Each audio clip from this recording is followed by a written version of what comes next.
Welcome back to Sangamithra TNPSC. Hello friends, இன்றைக்கி நம்ம என்ன டாபிக் பார்க்க போகிறோம்னு பார்த்தீங்கன்னா எக்கனாமிக்ஸ் யூனிட் 5. அதாவது இப்போ நியூ சிலபஸில் யூனிட் 5 எக்கனாமிக்ஸில் தான் அதிகமான கொஸ்டின் வந்து கேட்குறாங்க. அது ரிலேட்டடாக உள்ள இந்திய ரிசர்வ் பேங்க் ஆர்பிஐ பற்றிய தகவல்கள் தான் பார்க்க போகிறோம். வாங்க இப்போ நம்ம வீடியோக்குள்ளே போகலாம். அதுக்கு முன்னாடி நம்ம சேனலை சப்ஸ்கிரைப் பண்ணாதவங்க சப்ஸ்கிரைப் பண்ணிக்கோங்க. இதுக்கு முன்னாடி போட்ட வீடியோஸ்லாம் பார்த்தீங்கன்னா 1-2 கொஸ்டின் எக்கனாமிக்ஸில் இம்பார்ட்டன்ட் கொஸ்டின்லாம் போட்டிருப்பேன். அதில் ஒரு ஷார்ட்டாக எப்போ ஆரம்பிச்சிருப்பாங்க, எப்போ நேஷ்னலைஸ்ட் பண்ணுவாங்க, அதை மட்டும்தான் சொல்லியிருப்பேன். இதில் வந்து கொஞ்சம் டீட்டெயிலாக பார்க்குறான். இப்போ பார்த்திங்கன்னா இந்திய ரிசர்வ் பேங்க் எப்போ ஏற்படுத்தியிருப்பாங்க, அதாவது எப்போ தொடங்கியிருப்பாங்க அப்படின்னு பார்த்தீங்கன்னா ஏப்ரல் 1, 1935 வருஷத்தில் தான் இந்தியாவின் ரிசர்வ் பேங்க் வந்து தொடங்கியிருக்காங்க. இது வந்து இந்தியாவின் மத்திய வங்கி. இது எந்த சட்டத்தின்படி ஏற்படுத்தப்பட்டுச்சு அப்படின்னு சொல்லி கேட்பாங்க. என்னன்னு பார்த்தீங்கன்னா இந்திய ரிசர்வ் வங்கி சட்டம் 1934 கீழ் தான் ஏப்ரல் 1, 1935 வருடம் ரிசர்வ் வங்கி ஏற்படுத்தியிருப்பாங்க. இது நிறைய டைம் டிஎன்பிசியில் கேட்டிருக்காங்க, பார்த்து வச்சுக்கோங்க. அடுத்து 1929 ஹில்டன் யங் கமிஷன் பரிந்துரையின் அடிப்படையில் உருவாக்கப்பட்டது கேட்டிருக்காங்க. எந்த கமிஷன் பரிந்துரையின் படியில் வந்து இந்த ஆர்பிஐ வந்து உருவாக்கியிருக்காங்க அப்படின்னு கேட்டாங்க. Hilton young commission. இவங்க வந்து ரிசர்வ் வங்கி சட்டத்தை வந்து கொண்டு வந்து 1929 இந்த கமிஷன் வந்து அமைக்கிறாங்க. இவங்க தான் சொல்லியிருப்பாங்க இந்திய ரிசர்வ் வங்கி வந்து இந்தியாவுக்கு ஒரு மத்திய வங்கி தேவை அப்படின்னு சொல்லி இந்த வங்கியை வந்து அமைச்சிருப்பாங்க. அடுத்து இது அமைக்கும் போது பார்த்தீங்கன்னா தனியார் மயமாக தான் இருந்திருக்கும். இந்த வங்கி வந்து தனியாரிடம் தான் இருந்திருக்கும். அதுக்கப்புறம் எப்போ நேஷ்னலைஸ், அதாவது தேசியமயமாக்கப்பட்டுச்சு அப்படின்னு பார்த்தீங்கன்னா ஜனவரி 1, 1949 தான் வந்து ஆர்பிஐ வந்து தேசியமயமாக்கப்பட்டிருக்கும்.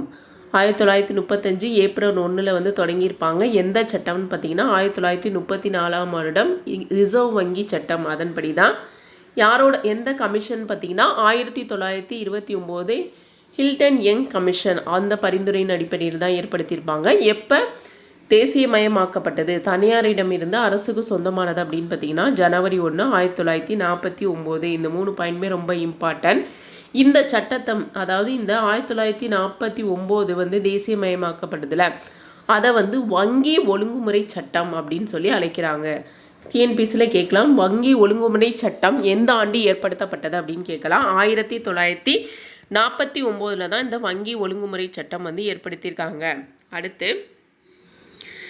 அதுக்கடுத்து பார்த்தீங்கன்னா 1969 14 வங்கிகள் தேசியமயமாக்கப்பட்டன. டிஎன்பிசியில் நிறைய டைம் கேட்டிருக்காங்க.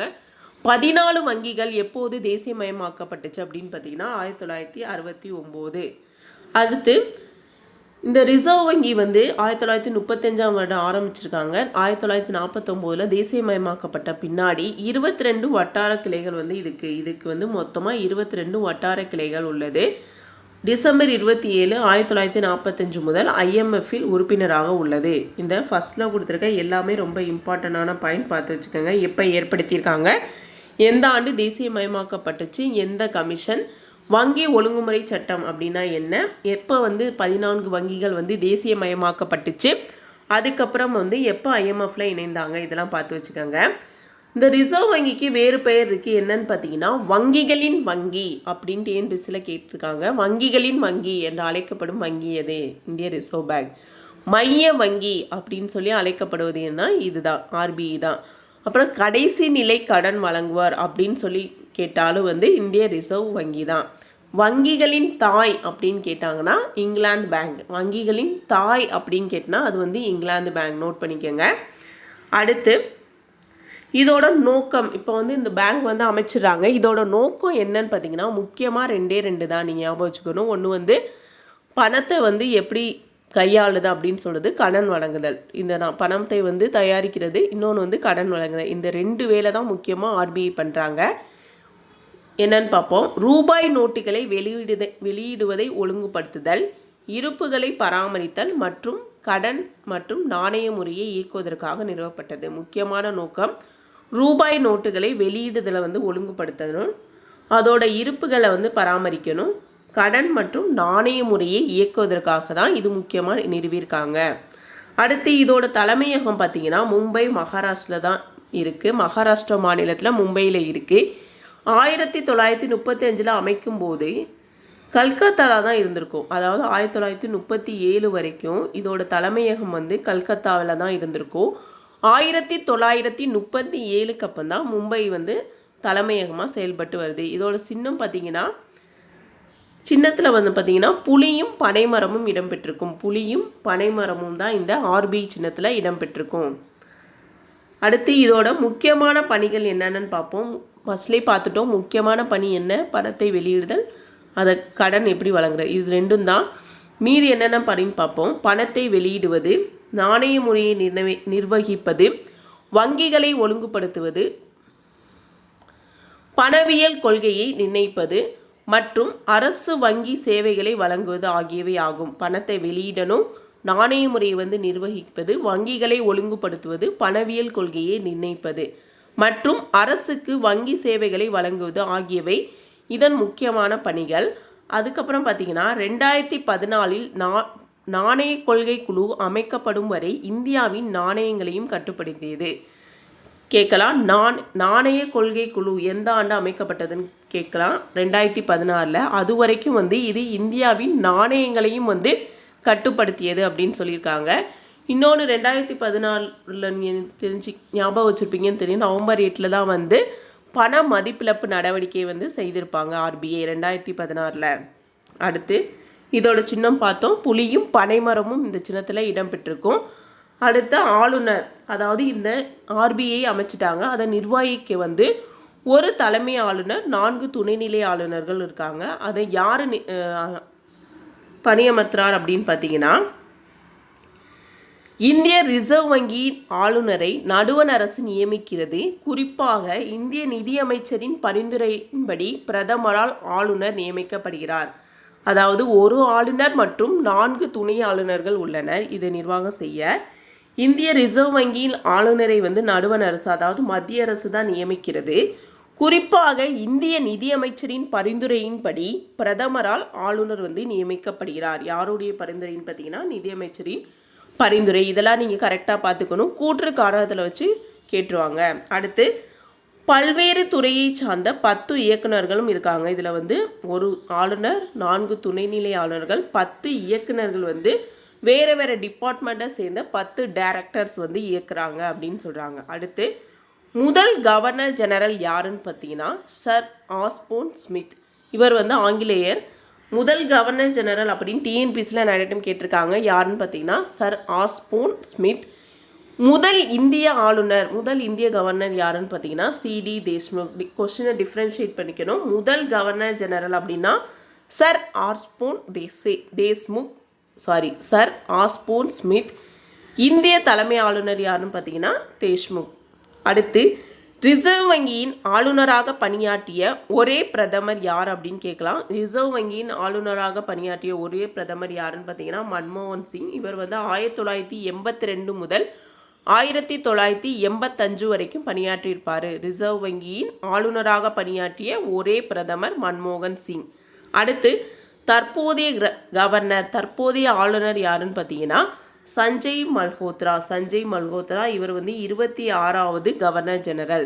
அடுத்து இவர் வந்து எப்போ பதவியேற்றிருக்காருன்னு பார்த்தீங்கன்னா டிசம்பர் 11, 2024 பதவியேற்றிருக்காரு.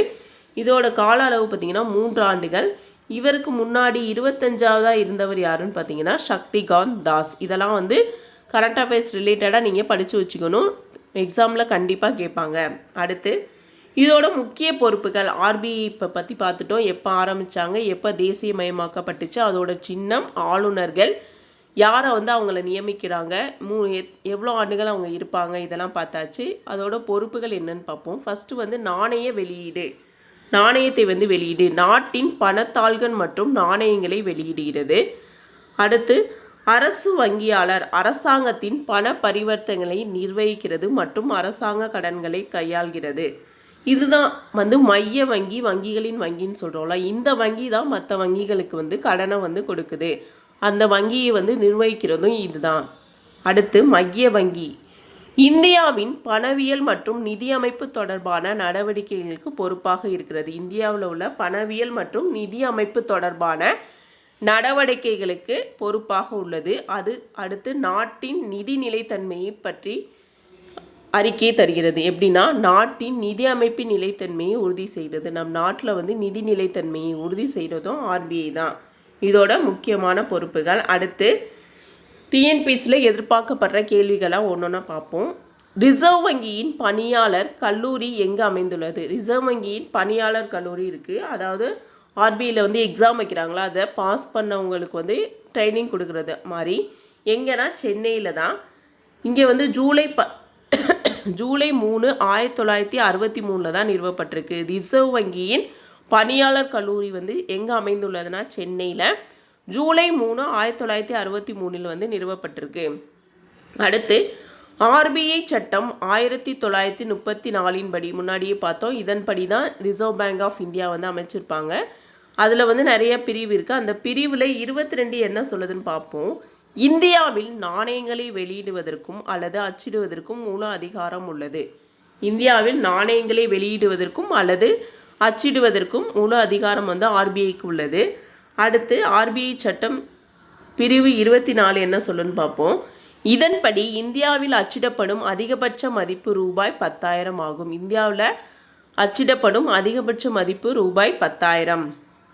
அடுத்து பிரிவு 25 வங்கி நோட்டுகளின் வடிவமைப்பு, வடிவம் மற்றும் பொருள் ஆகியவை இந்திய ரிசர்வ் வங்கியின் மத்திய வாரியத்தின் பரிந்துரைகளை பரிசீலித்த பிறகு மத்திய அரசால் அங்கீகரிக்கப்பட வேண்டும்.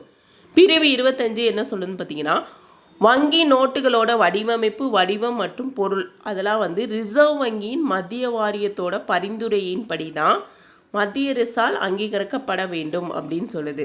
அடுத்து பிரிவு 26 இந்திய ரூபாய் நோட்டுகளில் சட்டப்பூர்வ டெண்டர் பற்றி கூறுகிறது. பிரிவு 26 வந்து இந்திய ரூபாய் நோட்டுகளை அச்சிடுறதற்கு சட்டப்பூர்வமான டெண்டர் அமைப்பு பற்றி கூறுகிறது. அடுத்து இந்தியா ரிசர்வ் பேங்க் வந்து முதல் 5 ரூபாய் நோட்டை வெளியிட்டது எப்போது? ரிசர்வ் பேங்க் இந்திய ரிசர்வ் வங்கி வந்து முதல் 5 ரூபாய் நோட்டை வந்து எப்பொழுது வெளியிட்டது அப்படின்னு பார்த்தீங்கன்னா 1938 ஜனவரியில் தான் வெளியிட்டிருக்கு. இந்திய ரிசர்வ் வங்கி முதல் 5 ரூபாய் நோட்டுகளை எப்போது வெளியிட்டதுன்னு பார்த்தீங்கன்னா ஜனவரி 1938. அடுத்து 1 ரூபாய் நோட்டுகளை யார் வெளியிடுவார்? 1 ரூபாய் நோட்டுகளை வெளியிடுவர் யாருன்னு பார்த்தீங்கன்னா மத்திய நிதி அமைச்சகம். இதுவும் டிஎன்பிஎஸ்சியில் கேட்டிருக்காங்க. பழைய கொஸ்டின்ஸ்லாம் பார்த்தீங்கன்னா தெரியும்.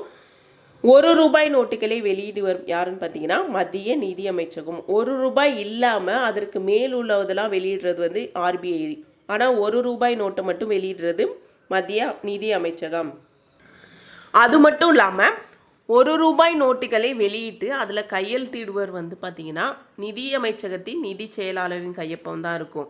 இப்போ பார்த்திங்கன்னா நம்மளோட காசுல எல்லாம் பார்த்திங்கன்னா 100 ரூபாய் 20 ரூபாய்லாம் பார்த்திங்கன்னா ஆர்பிஐயோட கவர்னர் யாரோ அவங்களோட சைன் தான் இருக்கும். ஆனால் 1 ரூபாய் நோட்டில் மட்டும் கையெழுத்திடுபவர் யாருன்னு பார்த்திங்கன்னா நிதி செயலாளரின் கையொப்பம் இருக்கும். 1 ரூபாய் நோட்டில் இந்திய நிதி அமைச்சகத்தின் நிதி செயலாளரின் கையொப்பம் இருக்கும். மற்ற ரூபாய் நோட்டுகளைப் போல இந்திய ரிசர்வ் வங்கி ஆளுநரின் கையொப்பம் இதில் இருக்காது. ஏனெனில் 1 ரூபாய் நோட்டு இந்திய அரசால் வெளியிடப்படுகிறது, ரிசர்வ் வங்கியால் அல்ல. அதை தான் இங்கே கொடுத்துருக்காங்க. அடுத்து ஃபெமா ஆக்ட் எப்போது கொண்டு வந்திருப்பாங்க அப்படின்னு பார்த்தீங்கன்னா 1999. அடுத்து பிஎன்எம்பிஎல் அப்படிங்கிறது வந்து ஆர்பிஐயின் துணை நிறுவனம். அடுத்து இந்தியர்களால் தொடங்கப்பட்ட முதல் முழுமையான வணிக வங்கி பஞ்சாப் நேஷனல் பேங்க் ஆகும். இது 1894 தொடங்கப்பட்டது. கேட்கலாம், இந்தியர்களால் தொடங்கப்பட்ட முதல் முழுமையான வங்கி எது அப்படின்னு கேட்கலாம். எதுன்னு பார்த்தீங்கன்னா பஞ்சாப் நேஷனல் பேங்க் தான். எப்போது தொடங்கப்பட்டுச்சுன்னு பார்த்தீங்கன்னா 1894 தொடங்கப்பட்டுச்சு.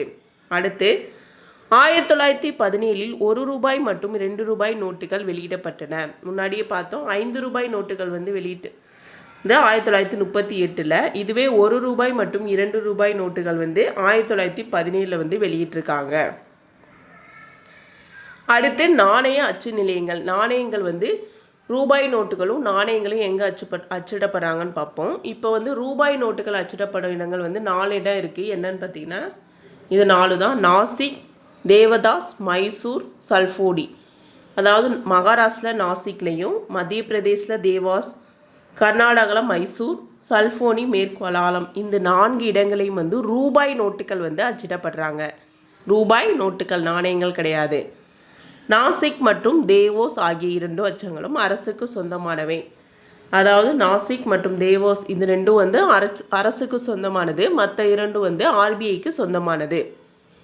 அடுத்து நாட்டின் முதல் ரூபாய் நோட்டு அச்சடிக்கும் தொழிற்சாலை 1926 நாசிக்கில் அமைக்கப்பட்டது. நம் நாட்டோட முதல் ரூபாய் நோட்டு அச்சடிக்கும் தொழிற்சாலை எங்கே அமைக்கப்பட்டதுன்னு கேட்கலாம். எங்குன்னு பார்த்தீங்கன்னா நாசிக்கில் 1926 வந்து அமைக்கப்பட்டது.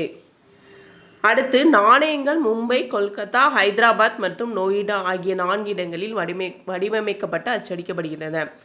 ரூபாய் நோட்டுகள் வந்து 4 இடங்கள். இதுவே நாணயங்கள் 1 ரூபி, 5 ரூபி, இப்போ 10, 20 கூட இருக்குது. இதெல்லாம் எங்கே அச்சிடப்படுறாங்க அப்படின்னு பார்த்தீங்கன்னா மும்பை, கொல்கத்தா, ஹைதராபாத் மற்றும் நொய்டா ஆகிய 4 இடங்களில் வடிவமைக்கப்பட்டு அச்சிடப்படுகின்றன. பார்த்துருவோம். இந்திய ரூபாயின் சின்னம் வந்து இதுதான். இதை யார் வடிவமைச்சிருப்பாங்கன்னு பார்த்தீங்கன்னா தமிழ்நாட்டை சேர்ந்த உதயகுமார் அப்படிங்கிறவர் தான் இந்த சிம்பிளை வந்து வடிவமைச்சிருவார். தமிழ்நாட்டை சேர்ந்த உதயகுமார். அடுத்து நாணயங்கள் அச்சிடப்படும் இடங்கள் நம்ம முன்னாடியே பார்த்தோம். 4 இடங்களில் வந்து நாணயங்கள் அச்சிடப்படுது. மும்பை, கொல்கத்தா, ஹைதராபாத், நொய்டா. இதுவே ரூபாய் நோட்டுகள் அச்சிடப்படும் இடங்கள் பார்த்தீங்கன்னா நாசிக் மகாராஷ்டிராவில், தேவோஸ் மத்திய பிரதேசம், மைசூர் கர்நாடகா, சல்போனி மேற்கு வங்காளம். இந்த 4 இடங்களும் வந்து ரூபாய் நோட்டுகள் அச்சிடப்படுகின்றன. காயின்ஸ் வந்து தனியாக அச்சிடுறாங்க, இந்த கரன்சிலாம் வந்து தனியாக அச்சிடுறாங்க. அவ்வளோதான் ஃப்ரெண்ட்ஸ். ஆர்பிஐ பற்றி ரொம்ப இம்பார்ட்டண்டான எக்ஸாம் ரிலேட்டட் பாயிண்ட்ஸ் மட்டும் இந்த வீடியோவில் பார்த்தாச்சு. இந்த வீடியோ உங்களுக்கு பிடிச்சிருந்தா லைக் பண்ணுங்கள். தேங்க்யூ. அடுத்த வீடியோவில் வந்து அடுத்த ஒரு இம்பார்ட்டன்ட் டாபிக் வந்து பார்ப்போம்.